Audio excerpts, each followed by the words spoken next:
Ces deux cultures sont situées à seulement quelques kilomètres l'une de l'autre. Pourtant, si dans le Rhône elle est abondamment arrosée, dans l'Ain et plus précisément dans la Dombes Sud, le système d'irrigation est coupé.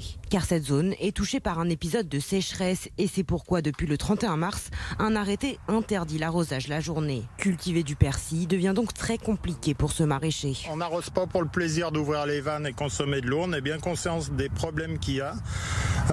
Mais voilà, ça c'est un produit, si on peut pas arroser, qu'il faut arrêter. C'est pas un choix, parce que ça sans eau, c'est pas la peine d'essayer d'en faire. Même conséquence pour ces légumes. Cet agriculteur doit bientôt commencer leur plantation. Mais ils ne survivront jamais sans être arrosés plusieurs fois par jour. Surtout que de fortes rafales de vent ont récemment asséché la terre. La plus grosse conséquence, c'est surtout que j'ai des contrats signés à l'année et je pourrais pas fournir, donc je sais pas comment je vais faire. Pascal, lui, n'est pas concerné par cette restriction d'eau car il habite dans le Rhône, ou plutôt à la frontière du Rhône et de l'Ain. Ce chemin de fer sépare les deux départements. On a de la chance de ce côté-là de ne pas avoir de restriction d'eau pendant la journée. Eux, il va falloir qu'ils s'adaptent à arroser la nuit, chose qui est plus compliquée parce que de jour, on voit si jamais il y a un tuyau qui se débranche, on le voit tout de suite, alors que la nuit, c'est beaucoup plus compliqué.